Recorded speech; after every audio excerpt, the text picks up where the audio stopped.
welcome back to Season 5 of Porcelain Peak, Strange and Scary podcast featuring Jab Jack Trivia, deep dive main discussions into the odd and unusual.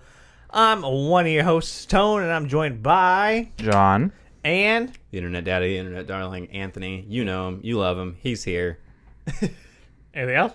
Nope, that's it. All right. This week for Chop Talk, I'm assuming that we have news. Is that a correct assumption? We do have a little bit of news.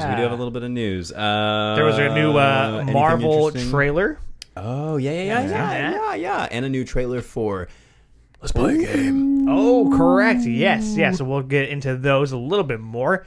Then we're going to play trivia. It's been a fun ride. I think you won last week, right? Indeed I did. Yeah. I think he's full sweep, huh? Mm-hmm. Yeah, and I'm crazy not upset stuff about it at all. Then for our main discussion, we're getting into John's last rites, and we're talking about the Wailing and the Barn Part 2. Electric Spook Alert. Yeah, so if any of that interests you, then stay tuned, and we'll get started with some chapter. Take my ass and chop it open. Take my ass and chop it You're gonna open. take the ass, you're gonna take take the ass, you're gonna chop it open. Why don't you take an axe and chop it open? Well, fellas, in typical fashion, Yeah. before we get started... All right. Shut the fuck up. Before we get started, how are you guys, John? Pretty good. Good. Yeah. Sweet. Great. Anything else? Yeah, I mean, I've been having a good time. Aside from watching one of these movies, I think it might have scarred me for life. Good. That's what I wanted. Good. I knew. The barn's intense, dude. Yeah, very. So crazy. Yeah, if the barn doesn't fuck you up, I don't know what will. It's actually in barns, not tents. Nope. Anthony, how are you? Pretty good. Good. How am I? Thanks for asking. Oh, I thought you were going to ask me if I had anything else. Oh, do you have Rude. anything else? No. Formalities then, huh? I just wanted you to treat me the same as you treat him, right? Oh, that's pretty funny. I don't think you want that. Anyway, I went back to work this week. Oh, boo. Oh, I didn't know that. That's sad. Vacation's all he ever wanted. Yeah, it was, rough having 2 months off. Shit fucking sucks. But then today, my second day back, time of recording, I had to give 2 hour-and-a-half presentations. Ooh. So, step into the chair real quick. How do you feel, like, prepared-wise to, like, present things in front of a group of people? Having... Not great. Like, is it better than it would have been without 5 years of practice and sitting in a room and having conversations on a regular basis? The difference being, I feel like I know what I'm talking about here. So even though I don't know if the audience would agree with that. But Yeah, that's fair, yeah. I feel it. Versus, the thing I have a bachelor's degree in, I'm like, I have no fucking idea what this is. But it was okay. The first one, I was like, I don't know, I'm freaking out. And we didn't prep it anyway beforehand, like practice. But then only 3 people were in it. So I was like, this is fine. And it went super well. And then the next one, there was more people. And I was getting real hungry because I hadn't had lunch yet. I was like, well, I don't care. Do you feel that 90 minutes is the perfect amount of time for a presentation? I feel like presentations these days, they're sometimes they're 2.5 hours, 3 hours. And I really feel like people need to rein in the presentation time and really keep it to a nice, tight hour and a half. We ended up having to rush through some of it. And I was like, oh, shit. So I guess it was fine. Not enough character development, probably. Yeah. That's probably would have been my feedback. I Plot do wasn't served as well in enough. this section, since I didn't expound upon how I was doing. I want to mention that I went and saw A24's new horror flick. Talk to me. And I know you saw it also. I did see it also, yeah. I have not seen it yet. Yeah, so without spoilers, I did want to briefly talk about feelings on it and whether we would recommend it. First point for it, Australian, which I did not know. Hey, then, mate. And then I had a dream that I watched the trailer and they had dubbed the trailer in English to trick people, and I was like, what a weird dream. Well, I mean, Australians do speak English. Just Sorry. That's okay, yeah. Or With an Nor. American accent, I'm sorry. Yes, that's what I meant. Hey, this hand, forget about it. you're like, oh, I thought they spoke that that kangaroo jive. Yeah. Kangaroo jet. Yeah. So that's a good point. Yeah, I had heard a ton of buzz around this movie, and it was between this and Haunted Mansion, what I was going to go see the other day when I had some free time. I was like, what kind of spookage am I in the mood for? And I decided to go with Talk to Me, because I had just heard so many people saying that it was fucking dope. And I had a really good time with it. Yeah. This kind of segues a little bit into Chop Talk, but it is now behind Hereditary the most successful opening weekend for an wow. A24 movie, maybe just horror movie, but from what I remember, it was just movie in general. Their highest grossing opening weekend, and I think it made something like $10 million. So it's already like gone way past its budget, and made a lot more than they figured that it would. But the other point to it in my book is A24 is awesome at taking first-time directors and giving them awesome debuts and letting a wider audience see what they're doing. A movie like this definitely could have just gone to streaming with a different studio, and the fact that A24 saw it at, I believe, Sundance and thought this thing has legs. It could have easily been like a Truth or Dare Blum toss away. Yeah, and I think the fact that they saw that this has a bit more going on, and I think that's what our general non-spoiler review was. General non-spoiler review?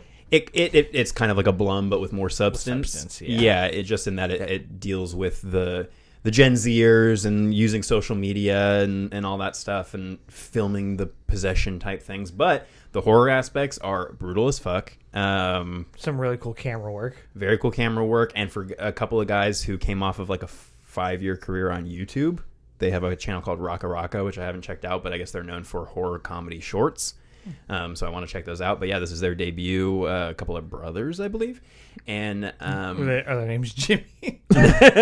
they yeah, I think that for a debut, it was very, very well executed, and it just made me go like, fuck, I need to make something, because these guys did it, and it turned out great, and I appreciated that it was Australian. I found out about that because Emma, Spooky Astronauts, came out with her review, and she was talking about how much she liked that she was able to pick up on the Australian slang throughout the movie and understand what they were saying, and she was like, that's really cool, you don't see that too often. But they said that going forward, they want to continue making their movies in Australia. Are they themselves Australian? Mm-hmm. Okay. Yeah, and they want to continue doing that. And A24, and they were like, if A24 says that we can do a sequel to this, we're doing a sequel. And I guess they've already started writing a potential, some sort of sequel, whether that's Talk direct to or me. That's pretty good. Talk to me. Yeah, if they don't do that, they're idiots. And If they do that, they're idiots. Because I don't know the difference between Coming to America and Coming to America. Talk to me, the secret of the ooze. Yeah, I intend on seeing this probably within the next couple of days, I think. It's also very short, which is great. I'm happy for that. My biggest problem was this person, not the seat next to me, but the one next to that, for just on their phone. And I'm like, why are you here? Yeah, and we I don't had a want to big- have to go into like a giant spiel about that, but I'm like, if you're gonna be on your phone, step out or just fucking leave, man. Yeah. Get a refund and just like... I was like, come on, man, and then they didn't do anything. I went to a 2 p.m. showing. When I showed up, a group of people had sat, group of friends had sat taking up the seat I was supposed to be in.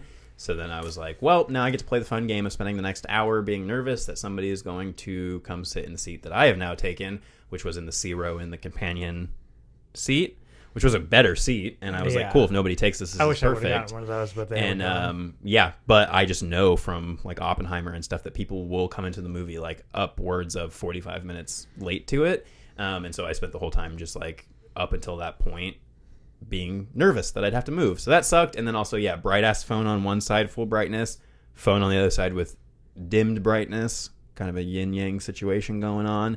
So that was distracting. But I've just come to the conclusion that I am the weird person who actually enjoys watching a movie at the movie theaters and wants to watch the movie. So I just I literally will sometimes just do this and just I was like, lean forward in my seat and just try to focus with my, if you're listening to this, with my hands on the side of my face, like going tunnel vision. But I want to get sucked in, and that doesn't and help. sucked off.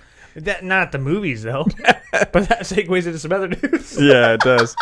Yeah, I'm not gonna take the bait on that segue. Yeah, we'll talk about that at the end and give it a little more respect. Fine. Anyway, yes, we recommend. Long story short, I recommend Talk to Me. I don't know if I necessarily recommend it in theaters. You think it's a theater movie or? I'm gonna go see it in theaters. Right, but I don't think that you have to. Like Oppenheimer, go see in theaters. If you are able to see it at the right time where there's a good crowd, like I saw it at 2, so there wasn't really any sort of like crowd who was hooting and hollering at the scary moments. But if you could see it with a good crowd, it's probably worth seeing in theaters. But other than that, check it out on streaming. And because I'm sure with this, like it'll make some good money in the time that's in theaters, but it'll probably be on streaming pretty darn quick. Before we jump into some of those things, I can also talk about the experience on the other end of the coin, the more child-friendly side of the coin, in that I saw the Haunted Mansion.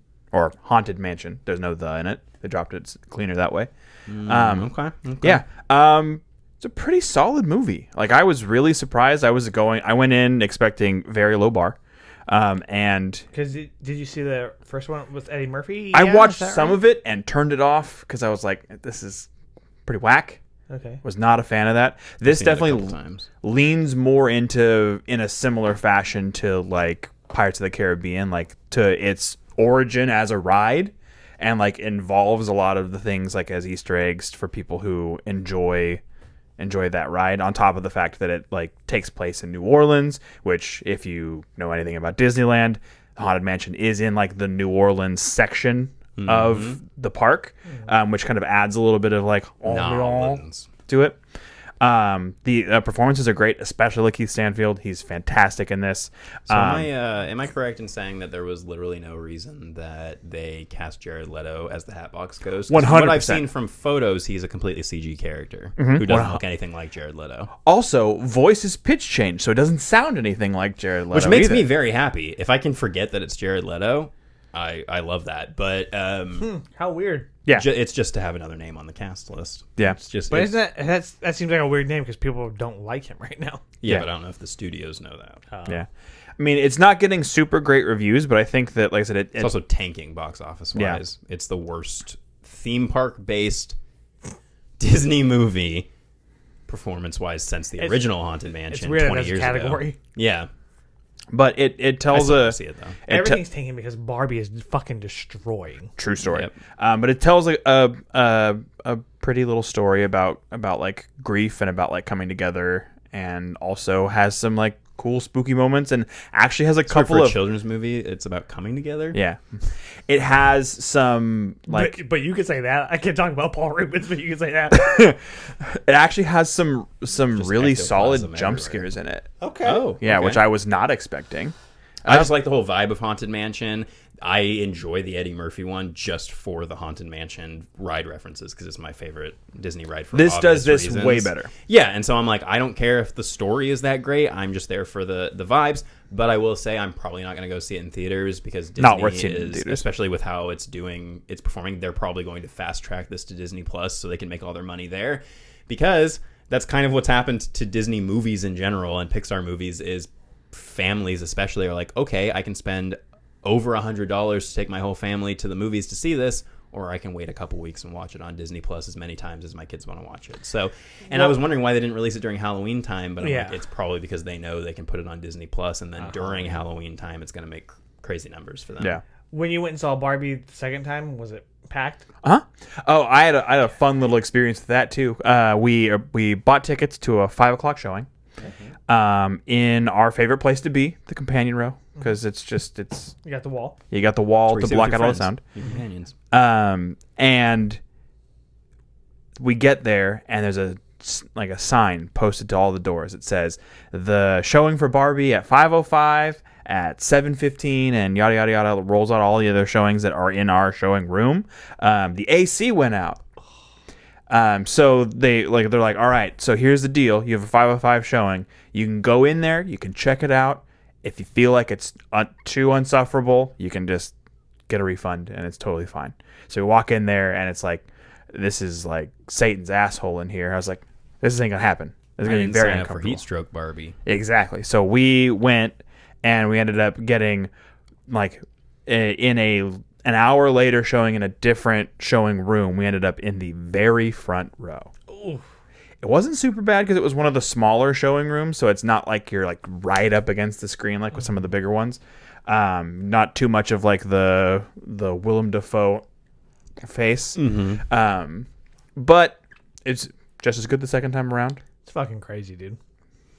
Yeah, it's just destroying. I went to the Regal in Dublin, and that shit was fucking packed, man. I was like, this is nuts. Like, good for the box office. It's just crazy. Yeah. Speaking of Dublin, Allison Mack just got released from prison there for the Nexium stuff. Really? Yeah, in In July. Dublin, the city down the road? In Dublin here. I guess Yeah. there's like a prison Well, I know somewhere you meant there in Dublin Pleasanton. Dublin, yeah. Yeah, I did not. Yeah, Wow. She was in prison for 21 months and just got released Say it. early. Weird, dude. Yeah. Are you Irish? Because I beat Dublin. Let's get into the news, John. So let's talk about trailers. Trailers. Since you brought that up earlier. The Marvels. The Marvelous Mrs. Marvels. Didn't finish the show. Neither did I. But this trailer looked pretty fun, and it had a really cool addition of Intergalactic. Intergalactic. Is that the name of the song? Yeah. Yeah. Yeah. By the Beastie Boys, if you're not in the know. And that made me kind of pumped. I was like, this looks cool, a little fun. I like the idea of like every time they use their powers, they switch places wherever they are. That could make for some very cool set pieces. I hope they actually take full advantage of that and make some very cool set pieces. And from what I saw in the trailer, it looks like a lot of this takes place, as far as I can tell, on actual sets, which, you know, in comparison to something like Ant-Man and the Wasp, Quantumania, would be a huge breath of fresh air to actually have people on real sets doing things. So I don't know. I mean, it's Marvel. I am not like, even with the trailer, I was like, I don't give a shit about this. But if it's fun, if it's decent, I might spend a few bucks and go check it out. But I'm not clamoring. I don't know what would make me clamor at this point for a Marvel movie. I'm trying to think of what it would have to be, what they'd have to do. Cillian Murphy as Doctor Doom. That's been in the news recently. Somebody asked him if he'd play Doctor Doom, and, you know, anytime they have those interviews where the actor says anything's possible, then it becomes a big, you know, news article of like, he's considering playing Doctor Doom, and it's like, he literally just said, if the script's good, anything's possible. I won't turn it down if it's a great story. And I'm like, well, you know, trust me, you're not getting a great story. But the other big trailer that dropped this week, X gonna give it to you. Saw 10, the 10th chapter in the Saw franchise. You thought you knew Jigsaw? You don't know Jig Shat. You did what? I don't like you talking about. I don't like you talking about my bowel movements. Yeah. You don't jig shit. You don't Yeah, I didn't even get through the trailer. I was like, this just looks like... You didn't need to. It's all it's telling you is it is more your the same. daddy's Saw. Yeah. Yeah, but it just seemed like if what you said was true, I don't know if it says it in the trailer, but it takes place between the first and second movie, so it's just them like, oh, here's another story. We just wanted to bring Tobin Bell back for no reason. Well, it's exactly what we complained about in the whole retrospective, where they gave him like 4 different origin stories for why he decided to become the Jigsaw Killer. Yeah. This is adding yet another thing where it's like this. The basic premise is like he goes to Mexico or someplace. He goes somewhere for an experimental cancer treatment. They lie to him and tell him they've cured him. It turns out that his cancer's actually progressed past that point. So then he traps all of the people who were involved in that and decides to kill them. And changes his whole MO from the beginning. Like, yeah, I know it eventually devolved into that, but that does it immediately. Yeah, and you still run into the problem of like everything is going to seem confusing when the first trap you saw was 2 guys in a bathroom or like a dude in a room of razor wire. And you know all the traps in this have to be like, you know, the tubes in the eyes and all this like crazy convoluted stuff. But like, where's the style wise, it looks like it would just slot right in with all the rest of the Saw movies outside of the last couple. And I'm like, yeah, I don't know which I would prefer now, because you get something like Spiral where they're like, we're going to try something different. And then it's not really different, and you wish it was more like your classic Daddy's Saw, and then this is your classic Daddy's Saw, and it just seems like more of the same shit. I don't know. Damn if you do, damn if you don't. Yep. It's coming out right before Halloween season, Star Wars business. So I'll probably see it just because I don't think I've seen, outside of Spiral, a Saw movie in the theater. So that'll be a big deal for me, since Spiral was... I've seen them, I think, all in theaters except for Jigsaw. Well, thanks for the invite. I didn't know you for half of that time, you fool. Well, we were talking about box office earlier and about how well Talk to Me is doing. Well, surprise, box office hit Insidious the Red Door. So Insidious the Red Door has now become the highest grossing film in the Insidious franchise. Oh, shit.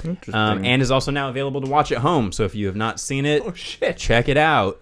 It is available on probably paid VOD. So figure out how to watch it. If you're nasty. Yeah, and then we were big fans of a certain PG Psycho Gore man on this show. We were. The Gorman. Covered that back in the day. Well, Steven Kostanski, the director of that and The Void and a bunch of other fun stuff, his next project has wrapped production. It is called Frankie Frico. Frankie Frico. It is another horror comedy, and the premise of this one, from what I could tell, is that a man summons some like dwarf helpers or something, like these magical dwarves, and one of them happens to be like a rock and roll crazy Frankie Frico character who like causes havoc all over the town. So in a similar vein to Psycho Goreman. Yeah. And I'm on board for whatever Kostansky does going forward. I didn't know he did the Leprechaun Returns movie, the one where they We covered that, didn't we? Yeah, at some point. It's like a sequel to everything. yeah. It's not good.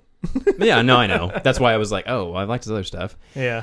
But I think that was like a made-for-TV sci-fi movie. Yeah, it's made for the Sci-Fi Channel. Yeah.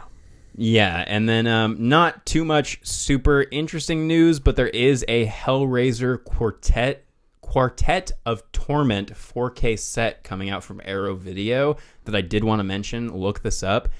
Because the artwork for it is fucking gorgeous, and while I don't care about any of the Hellraiser movies past the second one, I would be very interested in buying this because, like I said on a previous episode, box set collections are like my only reason to buy physical media anymore, and the picture's too small here, but I'm sure John can throw one up, or if you guys want to look it up, Arrow Video, and they're also including a never before seen work print of Hellraiser Bloodline. So if you're a fan of these movies and you want to see a version that hasn't been seen before, it will be out on this. There's a ton. So is it the first 4? Yeah, the first 4 movies.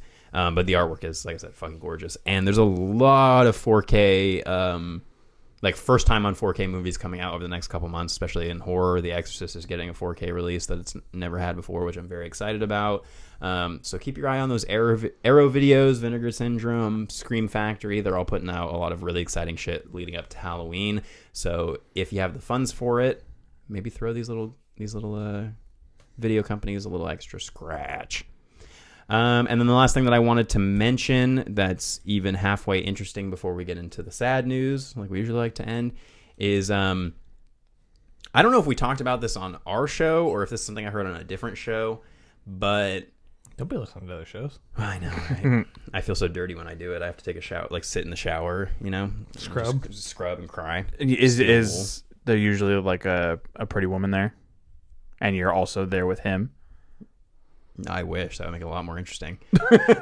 So, Dude, we talked about say the word. we either talked about or I heard about the idea of doing a Lando show with both Donald Glover and we've Billy talked D. about it. Williams. Or and you've told me about it. Yeah, and the idea of having like Billy D. Williams be like telling old like, you know, tales to some bar friends, like sitting around the bar, and then you would flash back to Donald Glover as Lando and have those adventures all over. Well, while that exact idea has not been confirmed, Donald Glover did say that there is currently some movement happening around him coming back as Lando for a television series that he will write with his brother, Steven. So they will be shepherding the Lando series. Stephen Gambino. Stephen Gambino, yeah. Steven Atlanta, yeah. And then Billy D. Williams recently teased that big Star Wars news is coming in relation to Lando and him coming back to the series, which leads me to believe that whole thing that I just talked about is probably exactly what's going to happen with the show, which is old Billy D. Williams telling stories about his younger years with Donald Glover. And I'm in. I don't give a shit about Star Wars, really, outside of, like, you know, living in the hometown where the dude came from. But I would be excited for this because I think it's a cool idea. And I want to see Donald Glover come back as Lando. Because while I don't hate the Solo movie, I think there's a lot of cool stuff there. I would have liked to have seen more of his character. He was my favorite part of the movie. Yeah, I think it was a lot of people's favorite part of the movie. And so, yeah, I would be interested to see where this goes. But that's about all I have for news. And we will wrap up as we Often do. dislike to do, with some sad in memoriam news. So, was it yesterday or yesterday? Yesterday, yeah. Yesterday we found out that at the age of 70, Paul Rubens, Pee Wee Herman himself, passed away from he pulled a Chadwick on us. It was a 6-year battle with cancer. 6-year battle with cancer that he had not revealed to anyone. So very, very sad news if you were a fan of Pee Wee or anything else that Rubens was involved with. For me, that's like basically every Tim Burton project. Tim Burton stuff, 30 Rock. He was great in that. Cassandra Peterson posted a really, really sad thing with pictures of him yesterday because they were super good friends. But yeah, I think she was one of the people that was really stood by him during that whole debacle with the theater and everything. Yeah, and you know, I would say, out of respect, at least personally, I'm going to officially retire the Paul Rubens in a movie theater jokes. I think at this point, it's, I already was like, I mean, what's wrong with a dude in a porn theater jacking it? But I never tossed it. Yeah. But yeah, I think I love Pee-wee's Big Adventure. I think that movie is pretty much a masterpiece and probably one of Tim Burton's best movies. And I really, really want to get the DVD or the Blu-ray of it because there is a commentary with Burton and Paul Rubens, and I would love to listen to that. Yeah. And hear Paul Rubens talk about the Pee-wee character outside of being the Pee-wee character. Yeah. But yeah, he was hugely influential to a lot of people. Pee-wee's Big Adventure was a huge thing for kids and adults, or Pee-wee's Playhouse and the movies. And yeah, just super sad news. Yeah. An icon of the entertainment industry. Yeah, there was he apparently wrote a final message to fans before his passing, and it says, God, so he knew he was on the way out. Yeah, he knew it was coming. He said, please accept my apology for not going public with what I've been facing the last 6 years. I've always felt a huge amount of love and respect from my friends, fans, and supporters. I've loved you all so much and enjoyed making art for you. Fuck. Yeah. Well, that's all sad. Yeah, yeah, I got the chills. Yeah. Just a couple of chilly Tonys. Oh yeah, they're multiplying. Yeah, but that's the sad news. But let's get into some trivia. Let's try to bring the mood up a little bit, and yeah, watch one of the Pee-wee movies, or show your kids some, or both. Scar them by showing them Pee-wee's Playhouse. And yeah, rest in peace, man. Yeah, rest in Pee-wee. Well, yeah, like Anthony said, we'll go ahead and get started with some trivia. That Christmas house of wax, the fog, piranha. It's one of those, right? Right? We're going to dive into movies trivia game. How it's going to work is we're going to read a category, then go in a circle with me reading to John, John to Anthony, Anthony back to me in typical fashion. There we go. And we're going to do 2 rounds of that shit until we crown a winner or winners. You guys are ready? Mm-hmm. Mm-hmm. Is there a chicken dinner on the line? Yeah, I have some if you want. No? Okay, I just wondering how General hard I should. Sal? I'm just wondering how hard I should So, try, General- because General something. some weeks when I lose, General it's just something. because I didn't want to try. Okay, yeah, if that's incentive. Yeah. No tuggers or anything, but I'll give you some. I'll give you some chicken. No. First category: comedy animation. John, Star Trek alumni George Takei. Takei? Yeah. Called what 1999 film a powerful piece of documentary filmmaking?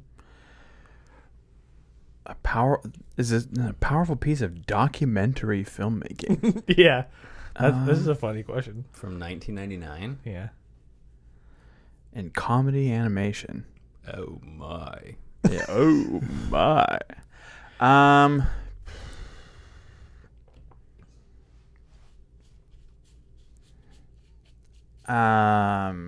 Is it Galaxy Quest? Yeah, nice. Damn, nailed it.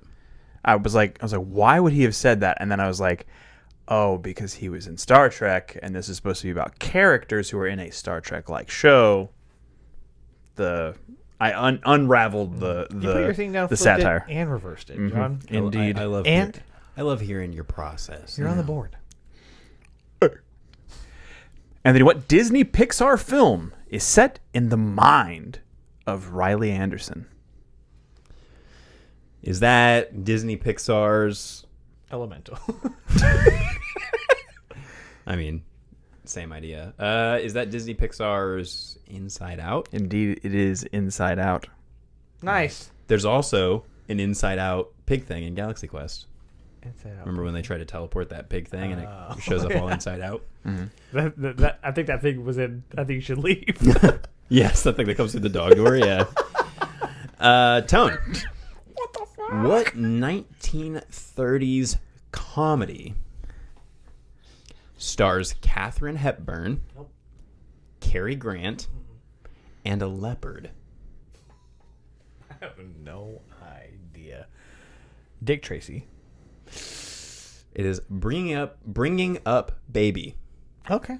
which I actually saw recently. Did not know it was about a leopard. Baby is the leopard, and they have to like travel with a fucking leopard.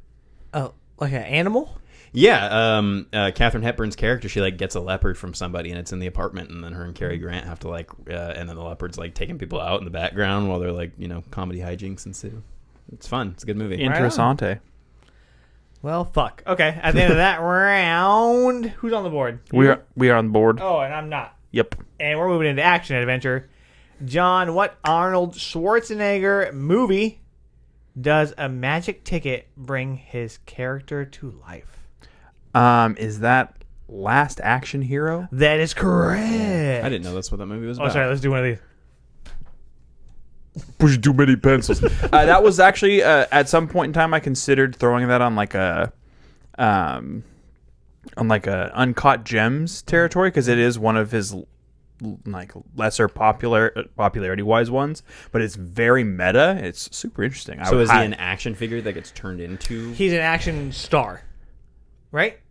So He like comes out of the movies. yeah, Okay. but it's very interesting. Because we talked about Weird Science in our bonus episode, and I was actually going to make the joke, and I forgot to, that movie was like the Barbie movie, because they plug a doll into electrodes and make it into and then I was like, oh, well, wasn't there also that movie, is it Life Size or whatever? I think with Tyra With Banks. Tyra Banks, yeah, where it's also a doll come to life. And then when I just heard that, I was like, okay, how many fucking movies are about a doll come to life?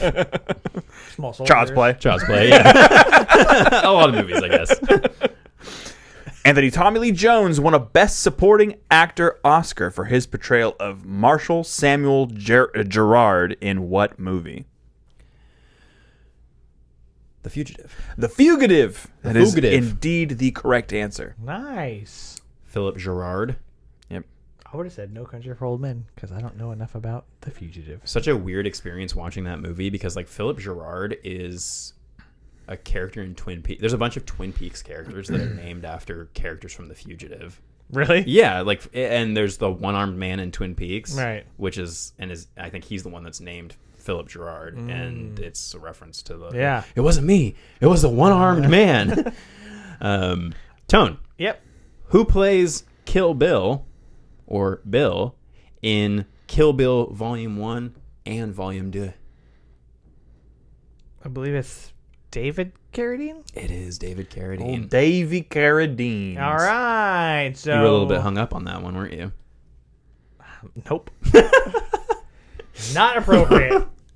John and Anthony are sitting at 2. I'm sitting at 1. We're moving into drama/musical. John, what prison movie did Tim Robbins and Morgan Freeman star in? Fucking kidding me.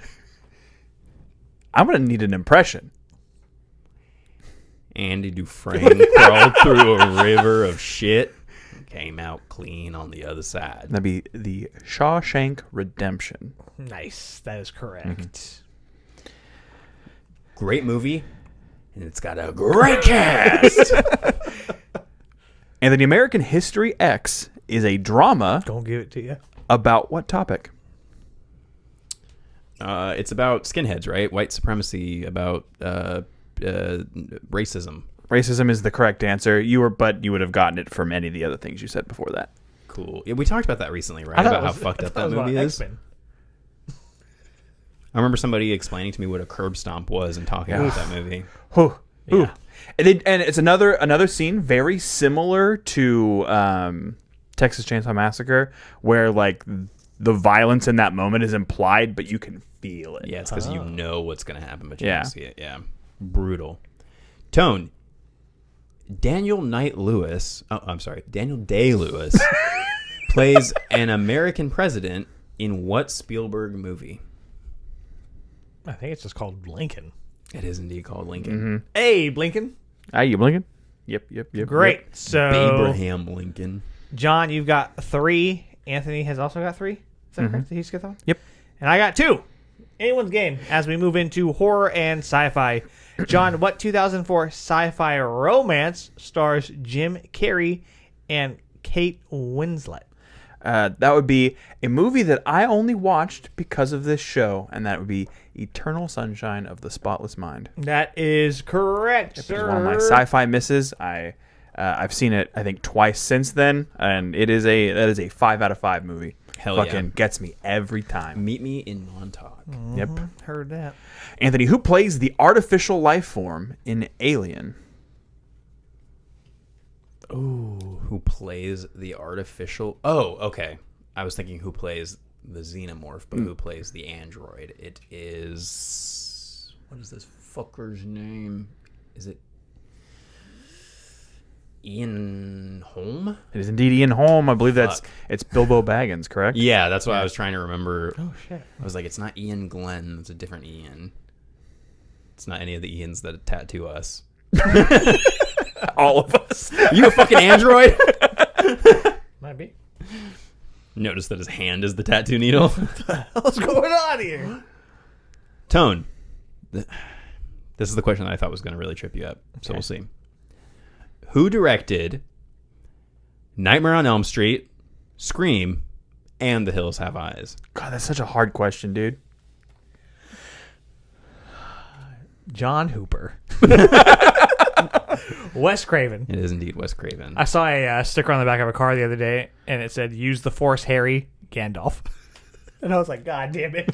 Classic. I hate everything about Classic you. troll move. Yeah. That's how you get somebody to run you off the road. Yeah. Yeah, fuck you, dude.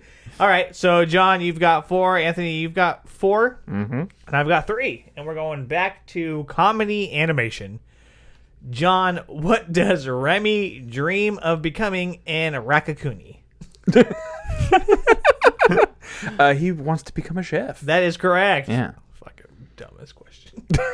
No offense. He wants to become a raccoon, who is also a chef. Anthony, what does Ariel in Disney's The Little Mermaid dream of being? Which version?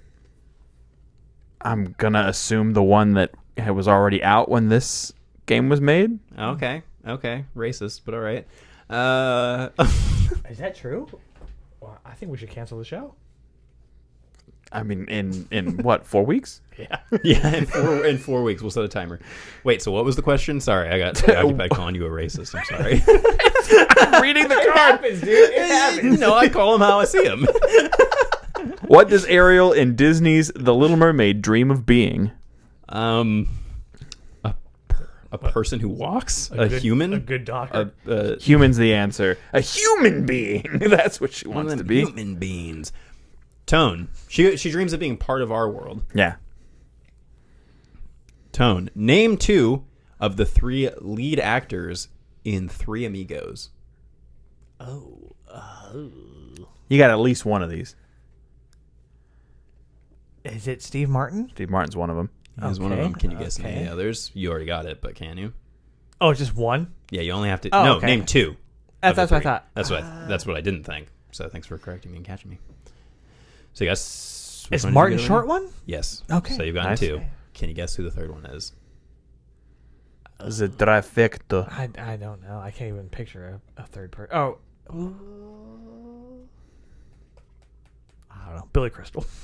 Ooh, good guess. It is Martin Short, Steve Martin, and Chevy Chase. Oh, okay. Cheveled Chase.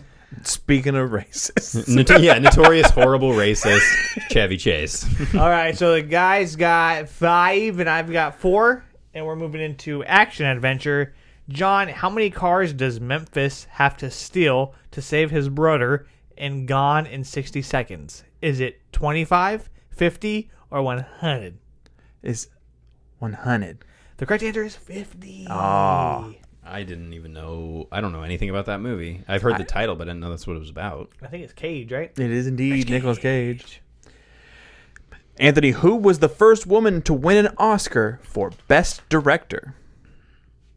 Brownie points, no bonus points, but brownie points if you can also guess the film. Was that Catherine Bigelow for The Hurt Locker? Indeed, it was Catherine Bigelow for The Hurt Locker. Did it say Hurt Locker on there? It Or does. You just know that. Oh.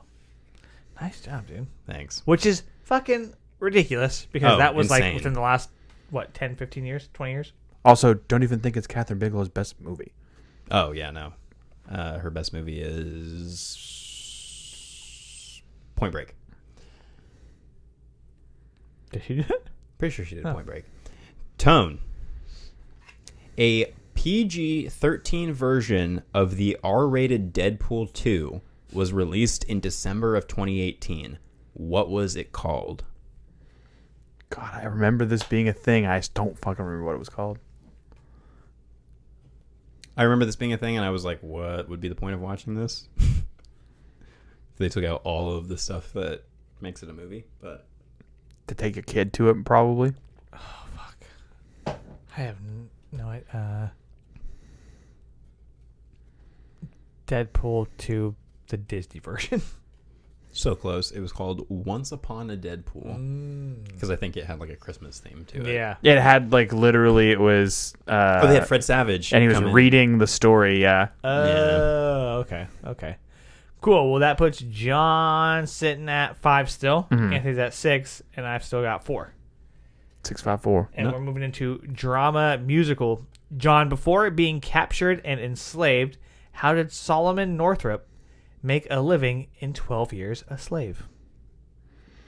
Damn, that's such a specific question. Oddly enough, I just read his whole Wikipedia article like a couple weeks ago, but I don't know. Is it based on true story? Yeah. Oh, I don't know. Yeah, about a man who was a slave for 12 years. Yeah.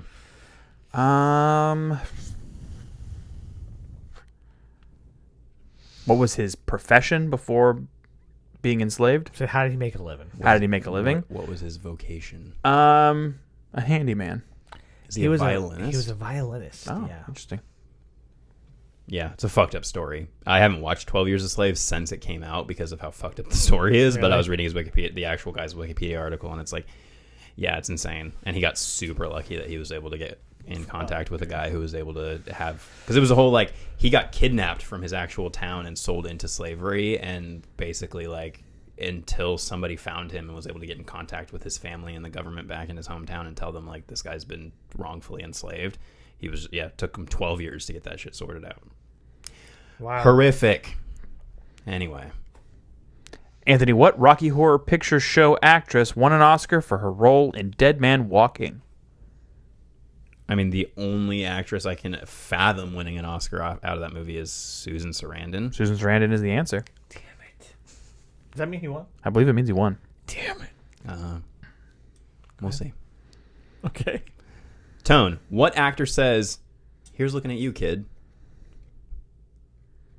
Oh, fuck. I'm sure a lot of actors sense this actor, but who is the original actor to say, "Here's looking at you, kid"? Humphrey Bogart.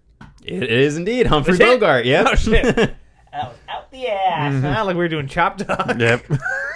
Great. So now we're tied. Yes. At 5. And he's got 7. 7. And we're moving into horror and sci-fi. John, Matt Damon, and Jodie Foster star in what movie about a ravaged Earth and a luxurious space habitat? Oh, is it Elysium? That's correct. Is a Blomkamp joint? Blah, blah, blah. Yep.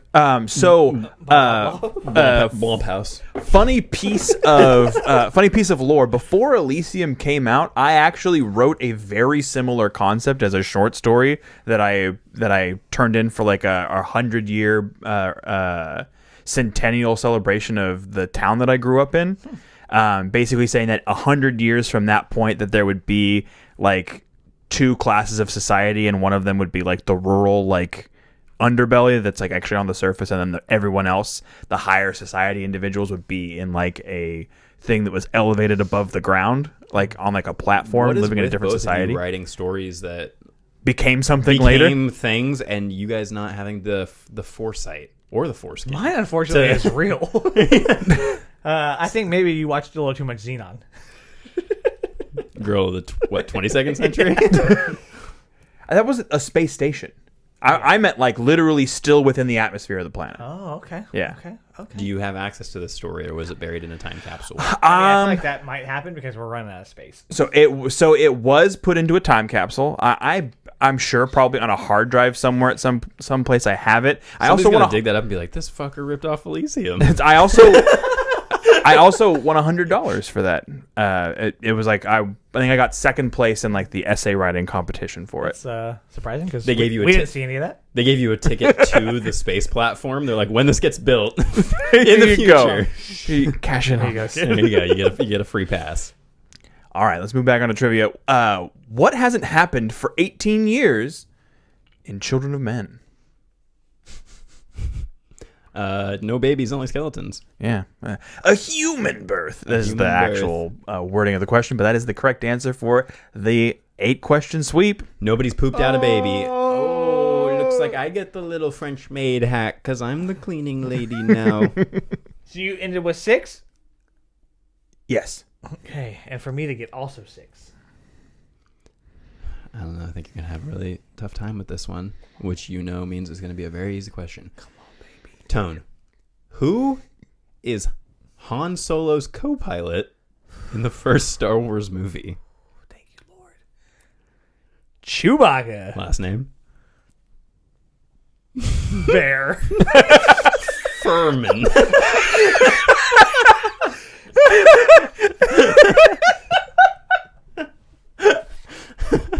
I'm Chewbacca Furman.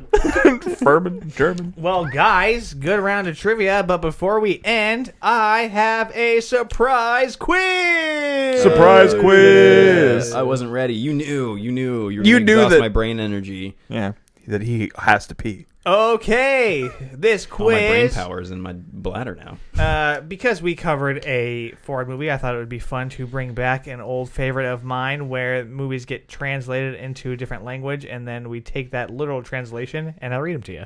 No, I like this. Okay? So, What was the Big Trouble in Little China one? no, that was your translation. No, I know, but that's an example of Yeah. So, the literal translation becomes Ace Big Cheap Spy. Ace Big Cheap Spy. Yeah. There's a Chinese translation of...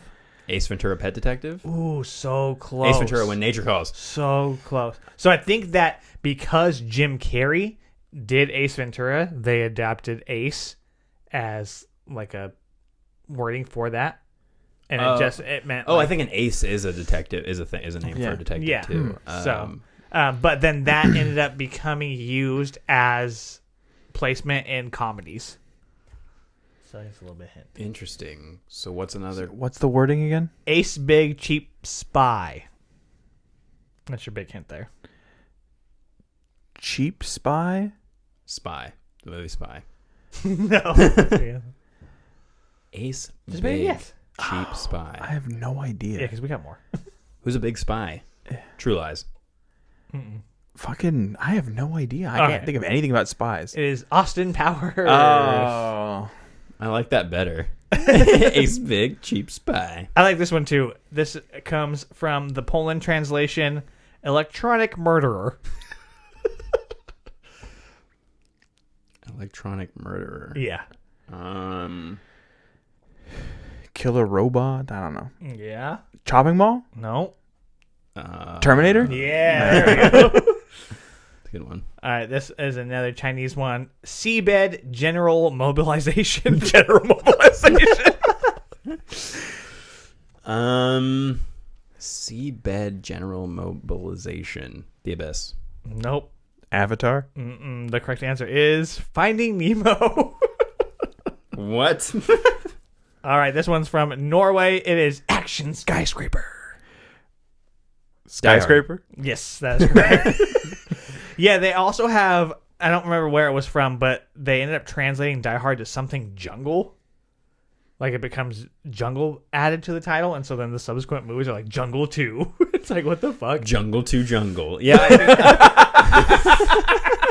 I always think it's really funny because it seems like a lot of these just come from they looked at the poster and were like, okay, how do we describe the poster? Yeah.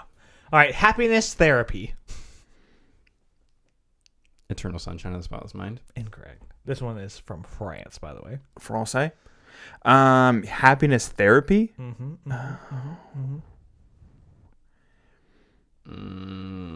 Oh, shoot. Analyze this? It is Silver Linings Playbook. Okay, I can see Weird. that. Okay. It's a bit odd. A few more here. United States Chart Bureau. The Adjustment Bureau. Incorrect. United States Chart Bureau. Yeah. That sounds like a Wes Anderson movie. The unfortunate encounter of the United States Chart Bureau. So part of the problem is that there is an American like colloquialism or slang term in the title, and so since that doesn't translate to other places, they have Chart Bureau. I don't know what the fuck a chart bureau is.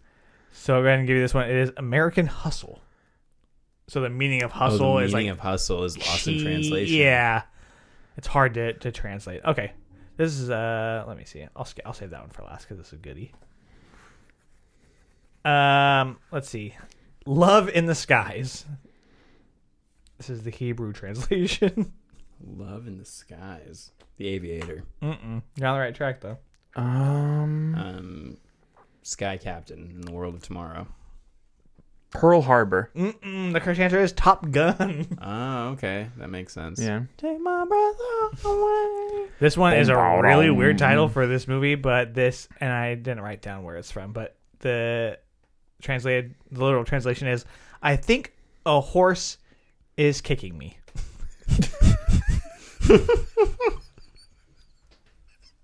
Yeah. What the fuck? Exactly. How would you even tell your friends you were going to go see that? I'm going to see I think a horse is I kicking got a me. 2 p.m. showing for I think a horse is kicking me. But also, like, if a horse was kicking you, you'd know. Yeah, I'm thinking. Yeah. Freddie got fingered. Good guess, but that is incorrect. It is Seabiscuit. definitely raunchy comedy. That one is Animal House, of all things. Really weird because those are very basic words you would think would translate easily. All right, I really like this one. I got 2 more for you. This one is The Night of Cold Noses. The Night of Cold Noses. 30 Days of Night. Incorrect. Cold noses. Cold noses. What is a cold nose, John? Frozen.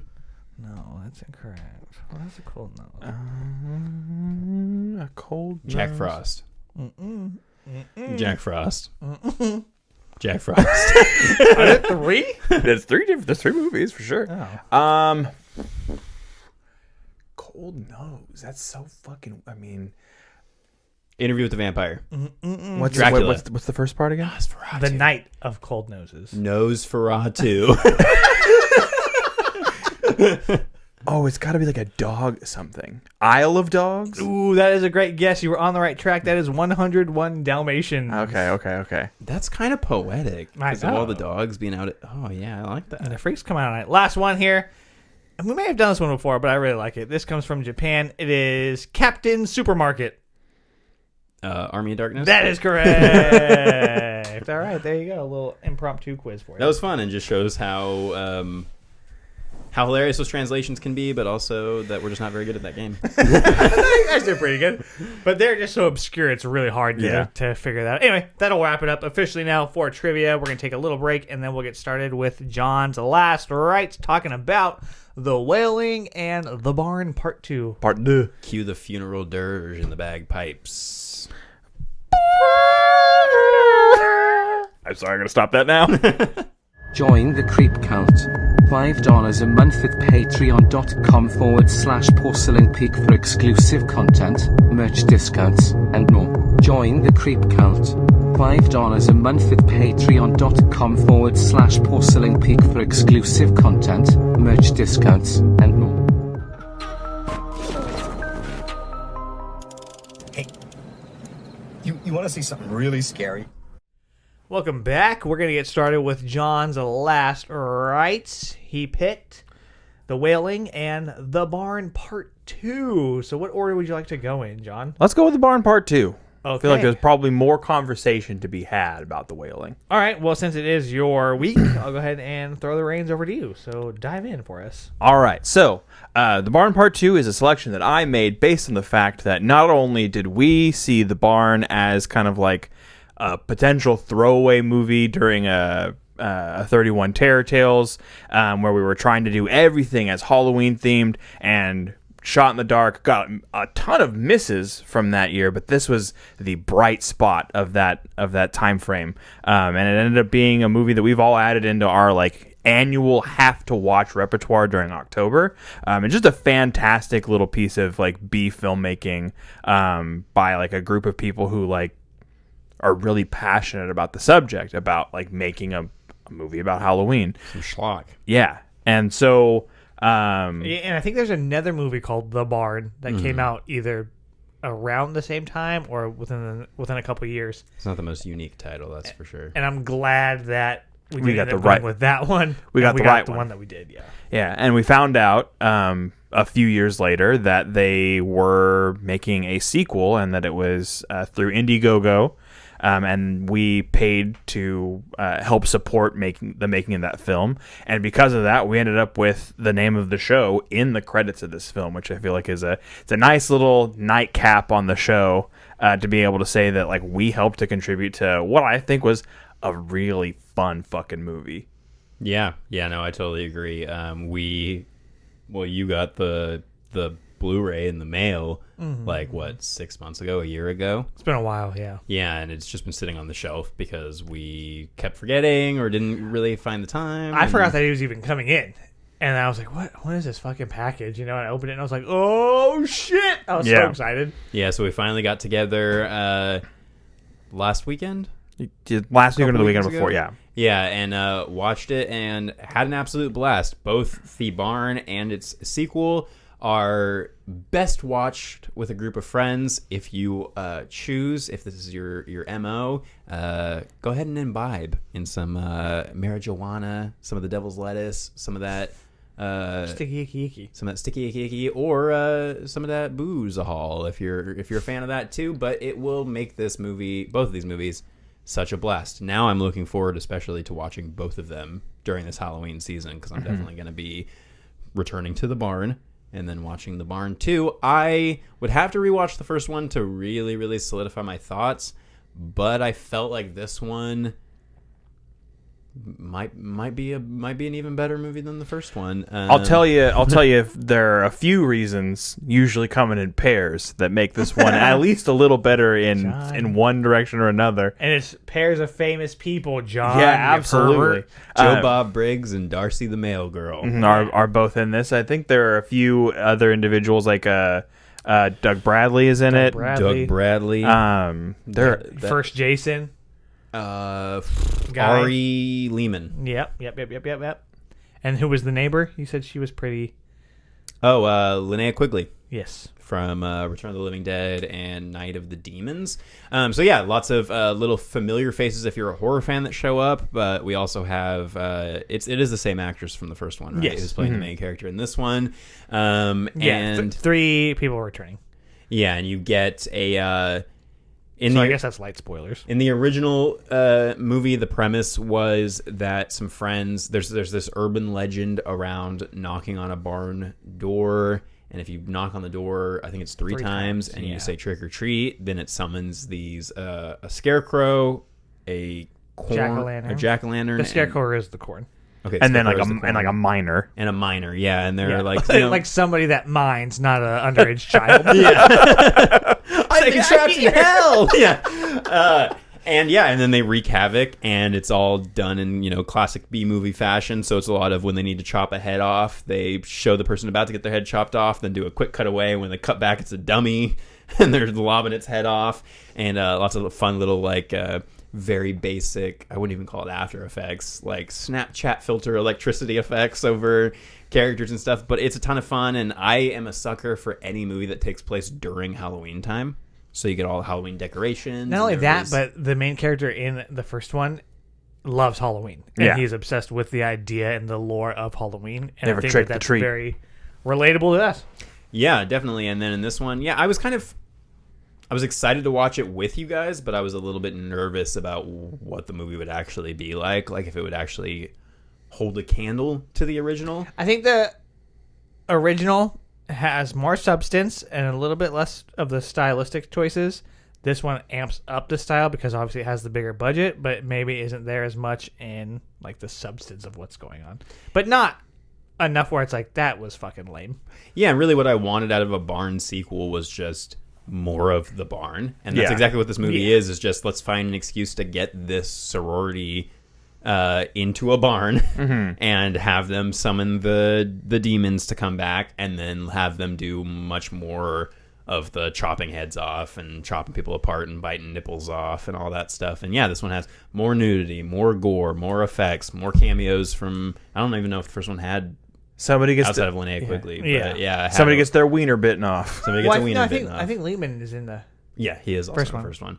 But I had an absolute blast with this. Really, My recommendation is wholly contingent on like if you are into this kind of movie where and again that's why I say like safe bet is to watch it with friends because they're dumb movies but they're dumb fun and that's important. There's that distinction and that's what I think takes it into like schlock territory, which a lot of people see as like a negative term, but to me like schlock, if done well, is just an awesome subsection of horror. And this like fits nicely into that kind of, and also being like a B movie is homage. camp. Yeah, I've seen a lot worse movies that are trying to be straight up horror, low budget horror films than this. At least these are fun and funny, and yeah, you get Joe Bob showing up in this like as a drive-in attendant. And, and it's to me more along the lines of something like Evil Dead 2, where it's very B, very like over the top gory, but also just a total blast and so fucking campy. Like you can pitch a tent, you know what I'm saying? And sometimes I was multiple times. Yeah, I mean, I had a blast with this. I'm glad that we saved it and that we savored it together as a group. We didn't trick the treat. We made sure that we enjoyed our treat as a group, and it just was a blast. I think that, like I said, if you liked The Barn, you'll definitely like this. If you haven't seen The Barn, go see The Barn, and then if you like it, see this. They seem like very good companions to each other, and like I said, I'm really excited to revisit this one a little closer to the spooky times. And I would be totally down if they decided that they wanted to just continue. I mean, they left this one open for sequels. I would love if they just kept raising money and kept getting more and more like cameos from horror people and kept doing sequels to this and just had it be basically the same thing but just bigger and bigger every time. I would be there for all of them. And I was telling you guys, I would love if we could find a barn to do a double feature of both of these movies during Halloween time. I don't know how we would set that up, but it would be dope. And and I would say if you haven't seen The Barn, maybe wait until it's wait until September, October time. Wait till it's time to be in the mood for it. Yeah, and then get your spook on. Yeah. There's that one off Oakdale that I think rents out for weddings. Maybe we can tell them. It's spooky time. Yeah, anyway, that's a different conversation. Yeah. Don't want to bore anybody with that. Yeah, 100% recommend. Yep. You got to know what you're getting yourself into. If what we've said doesn't explain it for you, if you go into this thinking you're going to get some crazy spook 'em up, you're going to have a bad time. But if there's also like an undead skeleton crow man that when he spits on you, he turns you into like a zombie ghoul. And a weird ass pig thing. Yeah, so it takes what The Barn did and just ups the ante. Yeah. Yeah, for what I've seen from the majority of the at least letterboxd reviews for this movie, there are very few, but it's mostly from people who watched The Barn and so had a reason to go watch this. And most people are like, yeah, this is even better than the first one, which... Yeah, it was cool for us because, like John was saying, this could have been a throwaway movie that we just stumbled across and thought it was trash, like whatever that fucking Malcolm McDowell movie we watched was. Something Night, Mischief Night. Yeah, and we ended up all loving it to the point where, like John said, it's in our regular rotation. But then finding out that other people even fucking knew about this movie, because I mean, up to this day, outside of the people listed on those fucking credits, I know nobody who's seen this movie, if they've even heard. That's of it. a really good point with how many names were listed on the credits. Obviously, there are. And the fact that they got enough money to make it the sequel, there's obviously a lot of people who know about this. But I don't ever see it pop up on any of my like when I'm searching horror movies. It never pops. Like I would never have found it if we hadn't gone through that Wikipedia article of like how the movies that take place during Halloween time. But yeah, I mean, it's also just fun when you can find just like a new thing that isn't John Carpenter's Halloween, like as much as I love that movie, but like if you can add something else to your rotation that like at least to us is a certified classic. I think so. Yeah, cult if nothing else. Yeah, Anything I else agree. you want to add? No, go watch it. If you check out The Barn 2, stick through the credits, and when they start getting all jumbled up and confusing and non-alphabetical anymore, you're almost to where our name shows up. Yep. Yeah, you can see me, you can see John, you can see the whole show. Yep. Cool. Let's get into the meat John. and the potatoes. Go ahead, bud. All right, so the other one that I picked was The Wailing. This is... the opposite end of the spectrum. Yeah. By a lot. A lot of people consider this to be the greatest Korean horror film ever made. I would say that just before getting into like the plot and everything of this, if you can stomach this, I highly recommend it. What's Busan?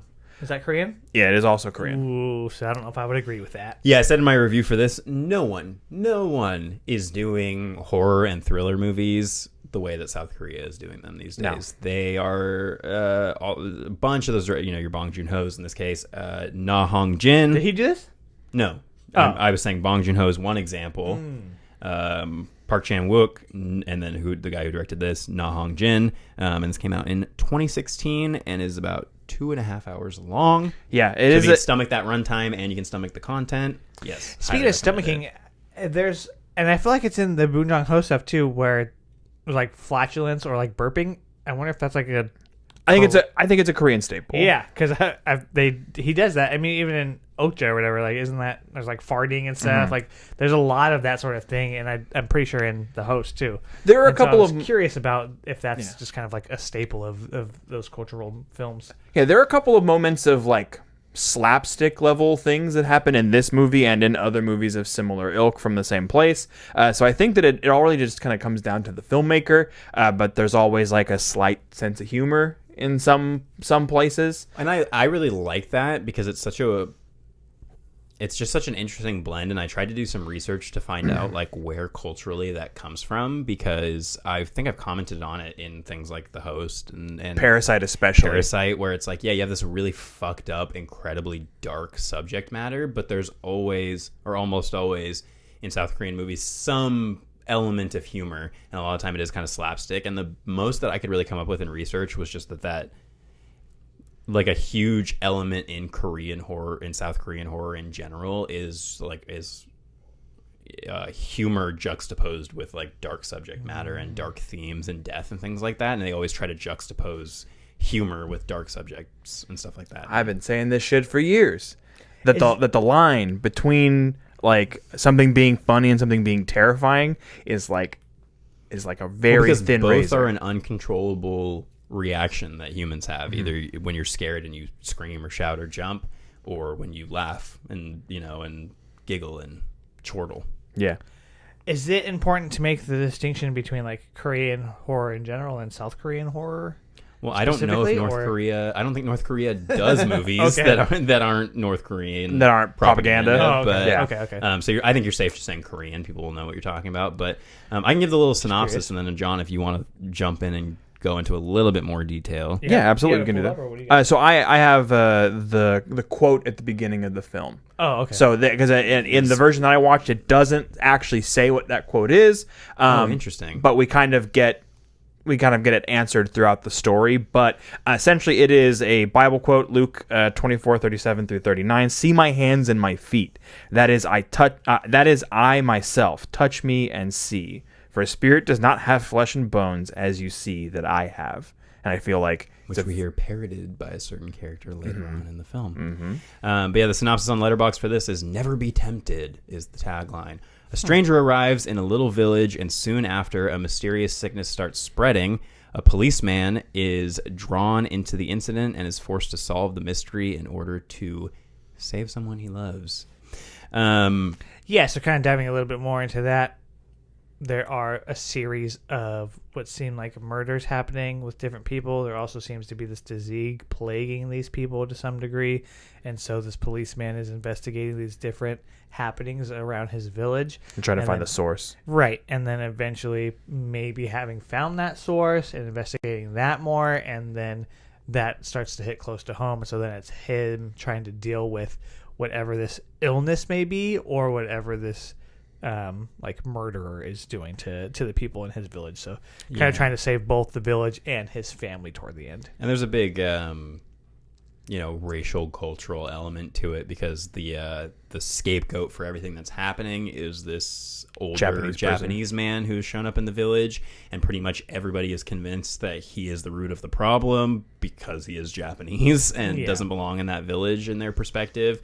And so everybody is suspicious of him. And I think from this point, we can't really talk too much more about the movie without getting into spoilers. So we'll give our recommendations. Watch this movie again. Like John said, if you can stomach some really, really dark, brutal elements, like, family members being murdered and mutilated, good amount of gore, gross pustules and vomiting and makeup effects. If you can handle all that stuff, Definitely check it out. I would say that it is. I mean, for me, it's a fucking. I'll jump. It's a 5-star movie. I think this thing is a fucking masterpiece. So I highly recommend it. Yeah, I mean, if you haven't seen it. I mean, like I said, there was a specific scene, and I'm sure you'll probably have similar comments on this specific scene as well, that almost made me turn it off, and I pushed myself through, and I'm glad that I did. And how often does horror make you feel like that these days?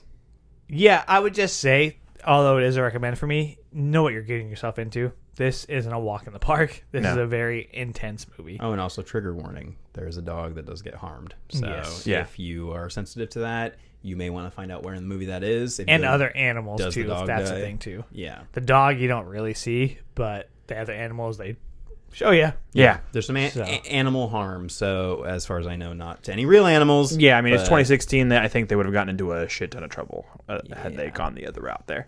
All right, so then do we want to dive into a little bit more spoiler territory? Spoiler warning. Wailing.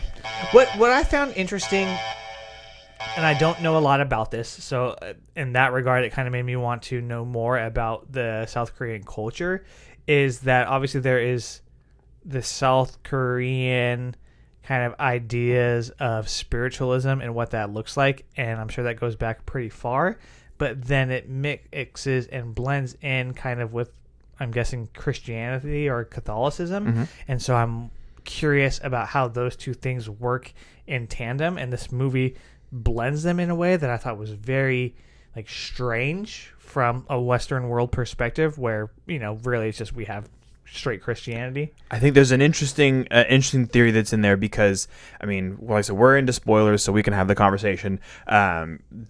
Essentially, the Japanese man is a demon himself or is being possessed by a demon.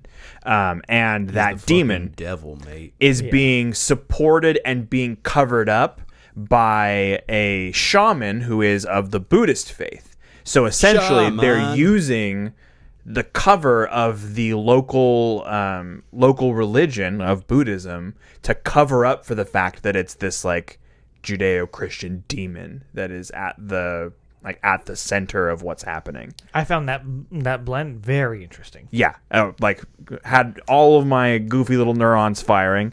On top of that, there's also this really interesting through line about careful what you say and what you do, because it can have direct repercussions about what happens to you.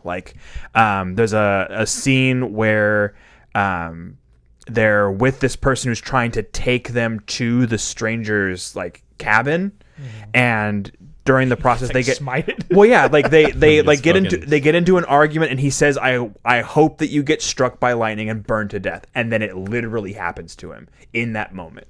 Fucking insanity. But God is listening. Yeah, similar things happen throughout the story, and it becomes part of the process. Like the fact that that our main character decides to kill the stranger's dog, it creates this cause and effect of him losing everything.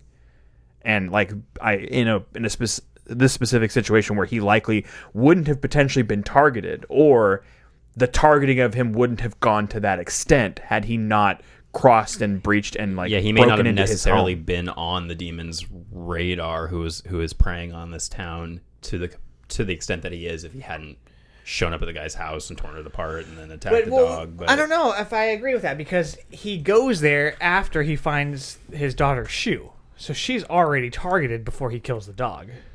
Yeah, but so I think that there are some people. The wheels are at least in motion. But I do think that it is the idea is presented to us that there is some chance for him to get out of this with some sort of happy ending or salvation, at least for himself. And I think by killing the dog and then later on by throwing the dude off the cliff, he is then taking steps to kind of seal his fate as he goes along.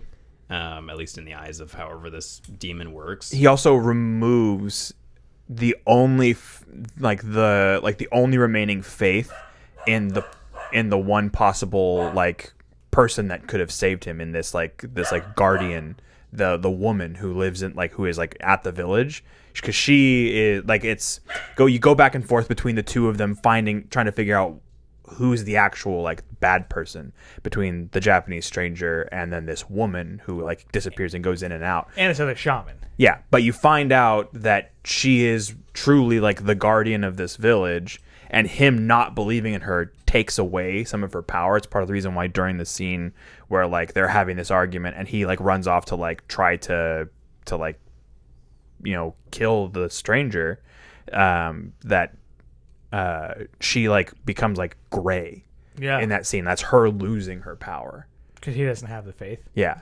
Well, and that's another huge through line and theme throughout the movie is the power of faith, but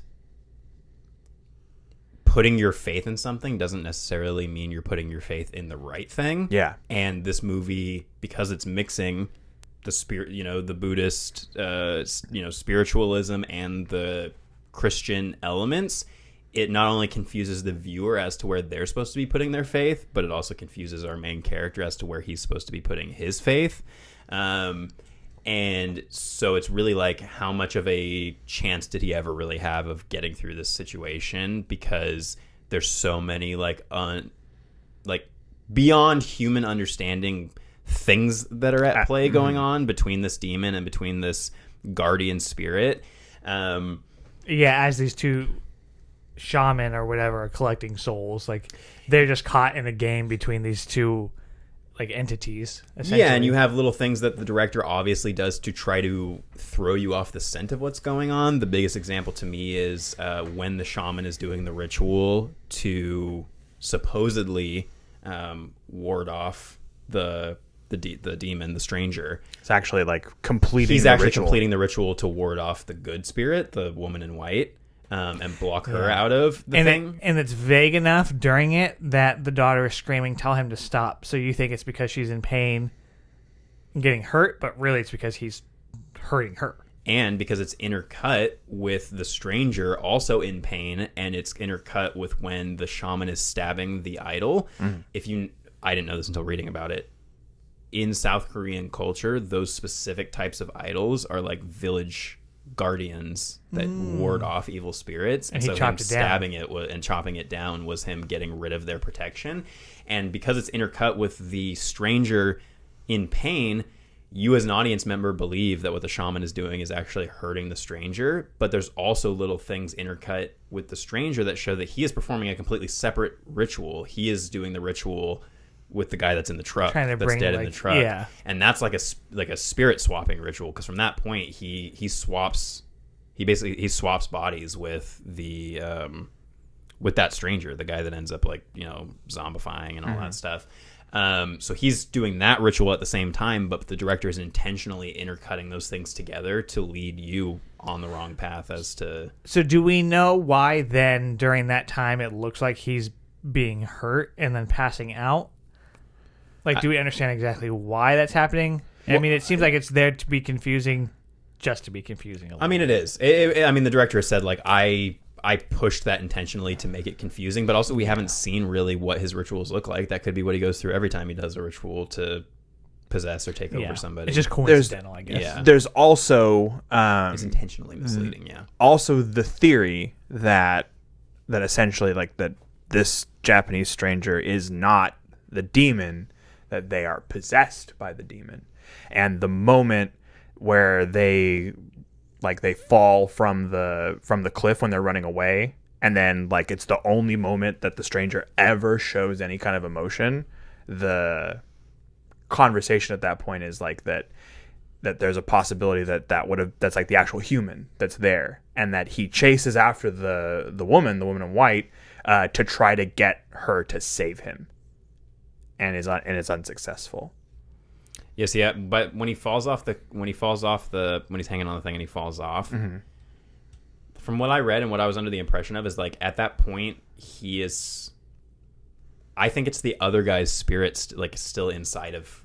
That's a inside of possibility him. too. I think they've swapped spirits. So when he sneaks up and he's watching them fight the zombie thing, that's the dude whose body they're currently trying to mutilate, is in that other guy's body, and he's like watching like what the fuck is going on, like now I'm in a different body, which could be the explanation for why he throws himself onto the car on the road, is him or he gets pushed by the spirit, but it could be either her trying to expel, like switch the spirits back, or it could be him trying to end his life because he realizes that he has been possessed or swapped with this demon guy, and that's why he ends up in the road.